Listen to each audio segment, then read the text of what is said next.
Back in 2015, there was a type of content creator that was on the rise, and they were known as reactionists. What they do is they'd sit down in front of a camera and turn on another person's video in the corner of the screen, and then they'd watch it in its entirety. That's all they did.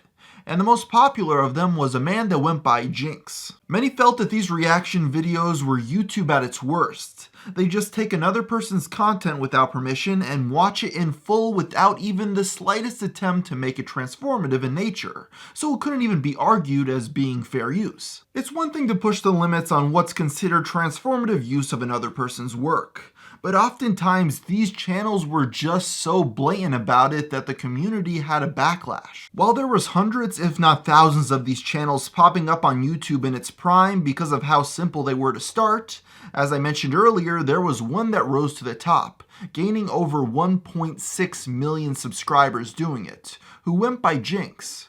But in recent years I haven't heard from him much, so I asked the question to myself, what happened? Before we get to present day, you first need to understand that Jinx did not know he would become huge by making these videos. He was simply at the right place at the right time and for some reason became number one. Unfortunately for him, being the biggest was not necessarily a good thing, since he ended up being the main target for mockery or criticism of these channels. While it was never just him making reaction videos, nor did he invent the genre, he did become the target, with possibly the most popular example being when Jax Films made a video reaction to Jinx reacting to one of his videos. Hey guys, it's me, Jack. Today I'm going to react to a really cool YouTuber named Jinx. Here we go. There's never not, stop being rude. That ugly play guitar, I play better than you. There's never not, you've gotta be kidding me. Take it off, spar is the agony. So we're respectful, laughing like a Payco. Just goes to show you there are ain't. That was just hella tight. I really like the part where you played my video in its entirety and then didn't really react to it, just kind of sat there. I also like the part where you added virtually no insight. You just kind of rambled on for about 5 minutes and missed the point entirely. Pretty brilliant how you played the entire video in your channel. It's like it's a one-stop shop. Why bother going to my channel to watch that video when you can just watch that and your reaction? Videos like these highlighted what many felt was wrong with reaction channels and turned public opinion against Jinx and company. And I don't think he understood how to deal with this. After iDubbbz created a content cop about him, instead of ignoring it or making an intelligent retort, he instead started going on a tangent about how he was going to physically beat Ian up. Many compared his response to that of a grade school bully. When Ian played along with these threats, they set up a boxing match to be fought in Philadelphia. And to few people's surprise, Jinx was a no-show. I'm so sad to hear that, because I really wanted to fight him badly. Okay, I'll talk to you later.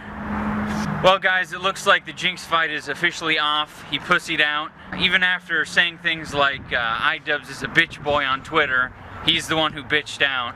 So I think it's about time we put this whole Jinx iDubbbz feud to rest. Even though he was still getting views, after all this public mockery, at the beginning of 2016, Jinx announced that he would stop making reaction videos on YouTube. While he denied it was because of people like Jax Films and iDubbbz making fun of him, most people still stand by that being the main factor. So what kind of videos was he going to make if he was no longer going to react anymore? Comedy skits. What's up, guy? I hope y'all know who y'all Say another motherfucking word. Ooh! Another motherfucking word. Oh, this nigga! Oh! This nigga right here! This nigga go. No! Take it! Sister man! This nigga think this again. Turn around! Jinx tried a lot of different things in 2016 in an attempt to diversify. The comedy skits are my favorite, but he also tried rapping, challenges, pranks, let's plays, and vlogs. He tried getting into every other type of content you could think of, but none of it received any views. No one came to Jinx for his personal insights, but rather as an aggregator of funny videos that he'd watch. Unsurprisingly, the week after he stopped reactions, his views began to drop on the account, and the numbers continued to fall month after month. It seemed like the change backfired in his face in a major way, essentially destroying his place in the algorithm. In 2017, over a year after he made the change, the lowered viewership appeared to make him reconsider giving up reactions. When he brought them back, however, they only received a fraction of what they did before. even though they hadn't changed a bit.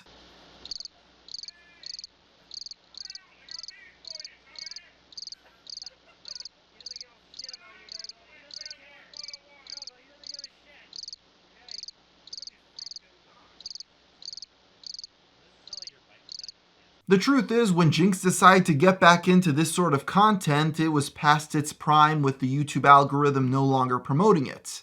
On top of that, there were so many other people trying to do it that it was just oversaturated, so he no longer got views on them. Nowadays, Jinx only gets around 1 million views a month on his channel, and I doubt he's making much there.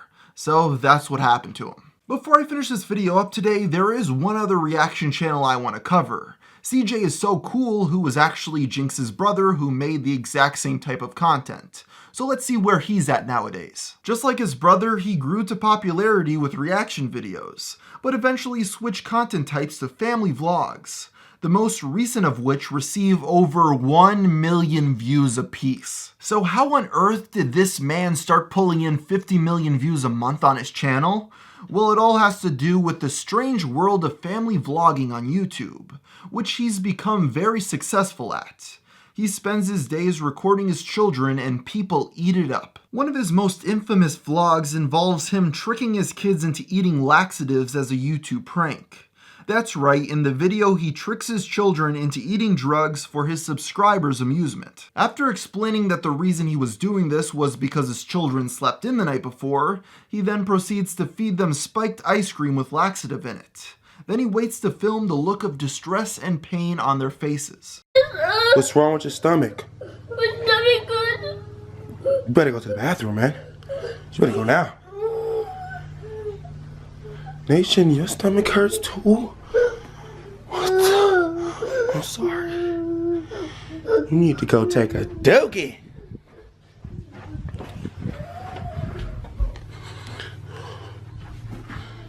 In response to this, many people were calling out CJ, saying that this was child abuse for the purpose of getting extra clicks on YouTube. But with all this extra money he was bringing in, he was getting a lot of cool stuff, like pit bulls, a raised Camaro convertible, a $500,000 sneaker collection, and rap producers to help further his music career. Whether you understand it personally, it's clear that CJ's lifestyle is resonating with a lot of people since millions tune in every single day to watch his antics. So there's a tale of two brothers. While they both started off in the same genre of content and expanded from there, one was able to grow to new heights while the other fell into obscurity. I'd like to think that there's a moral to this story, but I can't think of one. Hey everybody, and thank you so much for making it to the end of this video today. It's really appreciated. As for the question of the day, somebody wants to know, what video games am I excited for in the future? Well, the main answer to that probably would be the new Pokemon game for the Nintendo Switch.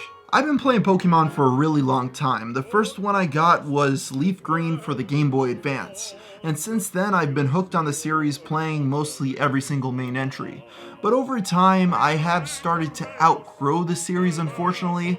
I think at some point they really started catering to the children, taking any challenge away from the games, and it's just gotten really repetitive in recent entries.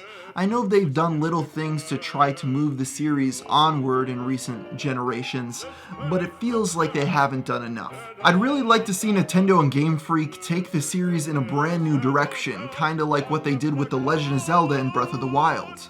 An open world Pokemon game would be absolutely amazing. Now, I'm not saying for sure that that's going to happen. In fact, I think that that's probably unlikely, but the idea that they could update this series into a brand new format and make it more appealing to mass audiences, I really think that there's something there.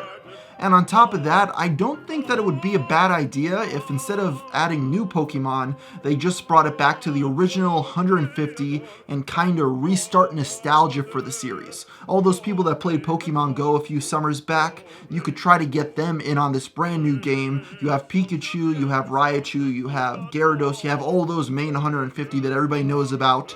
Start from scratch and get a brand new generation interested in the series, along with all the old people that had given up on it years ago. I know that there's this core audience to the series of a couple million people that will buy it no matter what it is, and that audience brings in a lot of money for Nintendo. I completely get that, but I feel that the series could be brought to another level. The appeal is there, and we could tell that just from how big Pokemon Go is. So I'll end the video here. I really am hoping that Pokemon for the Nintendo Switch blows my mind, and until next time, thanks for watching.